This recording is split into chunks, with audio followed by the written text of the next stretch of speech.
Siap-siap dibui. Panji Gumilang dipastikan bakal jadi tersangka penistaan agama. Omongan polisi jelas banget.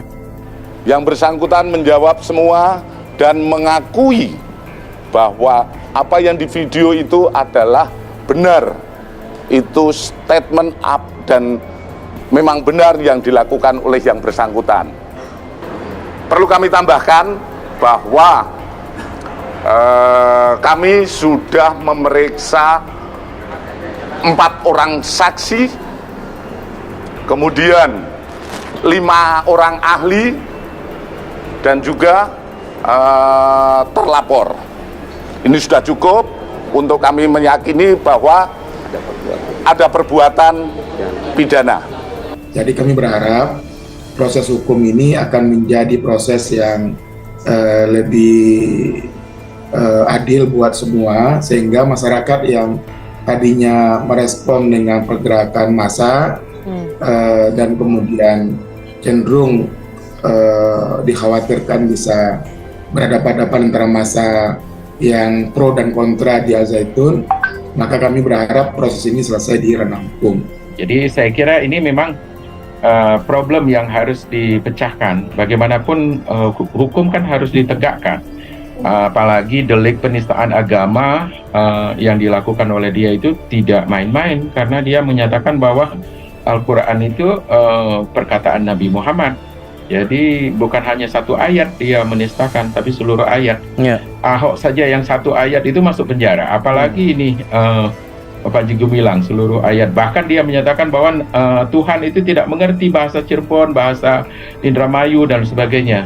Padahal yang menciptakan manusia dan menciptakan bahasa juga, ya itu Tuhan gitu. Nggak mungkin dia nggak ngerti bahasa manusia. Gitu.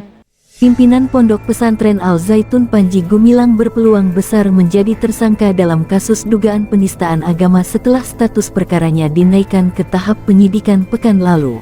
Dugaan penistaan agama itu naik ke tahap penyidikan setelah Bareskrim Polri memeriksa Panji Gumilang sekitar 10 jam lamanya dan meminta keterangan sejumlah saksi. Dengan naiknya status perkara itu, maka bakal ada tersangka yang ditetapkan dalam beberapa hari ke depan. Karo Penmas Divisi Humas Polri Brigjen Ahmad Ramadan mengatakan, penetapan tersangka dalam perkara ini dilakukan pihaknya setelah semua barang bukti tuntas diperiksa di laboratorium forensik Lab 4. Adapun barang bukti yang sedang diselidiki adalah rekaman suara dan video Panji Gumilang. Jadi yang kita tunggu adalah hasil dari laboratorium forensik Polri, kata Ramadan kepada wartawan. Tak hanya menyelidiki berbagai barang bukti di Lab 4, Bareskrim Polri, kata Brigjen Ahmad Ramadan, juga meminta pendapat sejumlah ahli agama Islam. Sejauh ini sudah 19 saksi ahli yang diminta keterangan. Tidak sampai di situ, polisi juga menggandeng ahli sosiologi dan ahli IT.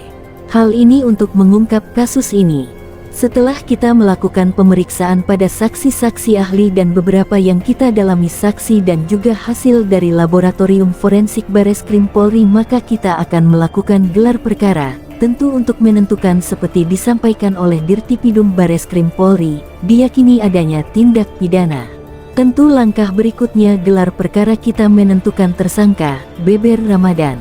Dalam gelar perkara nanti, kata Ramadan, penyidik akan memfokuskan unsur di dalam pasal 156A soal penodaan atau penistaan agama terpenuhi. Kemudian peraturan hukum pidana, UU No 1/1946 dan UU ITE.